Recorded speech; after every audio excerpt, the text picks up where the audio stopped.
So, seems you know how to hold your own.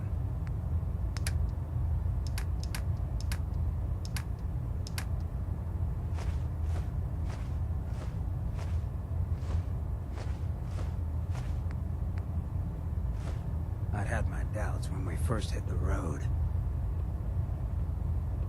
What can I say?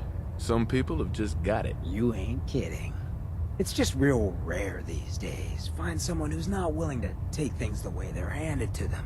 Too many good folks not willing to get their hands dirty. And too many assholes taking advantage of it. Look at what happened at Diamond City. Before McDonough took over, it was a half-decent place to live. A little stricter than I usually go for, but not terrible. I thought he and I had a pretty happy childhood. But then he decides he's gonna try and get elected with his anti-ghoul crusade. Mankind for McDonough. Before you know it, you got families with kids lining up to drag folks they called neighbor out of their homes and throw them to the ruins. Why did McDonough campaign against the ghouls? Because he thought he could win. There'd always been a pretty clear divide between the folks living in the stands and those down on the field. I'm not convinced they didn't do it just to improve their view. I remember storming into his office above the stands after the inauguration speech. He was just standing there, staring out the window, watching as the city turned on the ghouls. He didn't even look at me. Just said, "I did it, John. It's finally mine." Should have killed him right there, but I don't think it would have changed anything. Instead, I pleaded with him, begged him to call it off. He said he couldn't. He had nothing against the ghouls. He was just carrying out the will of the people. And he couldn't betray the voters. And then he smiled. That hideous fucking mile-long smile. He never smiled like that when we were kids. I didn't even recognize him. What do you mean you didn't recognize him? I don't know. Just didn't seem like the guy I grew up with. When I'd first heard the rumors he'd been swapped for a synth, thinking back on that night, I thought it made a lot of sense. But now, I don't know. I don't think I buy it.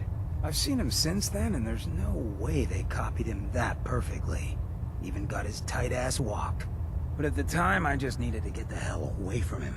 Him and that whole damn city. McDonough was right. He only gave the people what they wanted. Ghouls had been living just fine in Diamond City until he showed up. You really think he's not to blame? I still wasn't a ghoul at this point, so I didn't have to leave, but I couldn't bring myself to stay in that cesspool after that. I'd been sneaking off the Good Neighbor for years to get decent chems, so I knew the safe routes.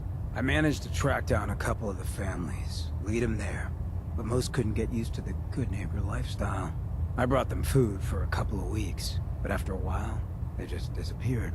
Folks in Diamond City signed their death warrants, and all the good people were willing to just sit by and watch. I felt like I was the only one who saw how screwed up things truly were, who couldn't just pretend things were fine. Still feel that way. Or I did. Until I met you.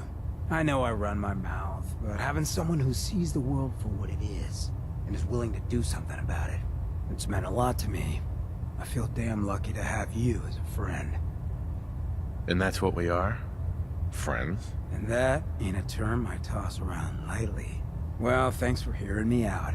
You probably weren't looking for a history lesson, were ya? You wanna hit the road? So you got a ride of choice? I'm usually a mentat school myself. Makes me feel intellectual.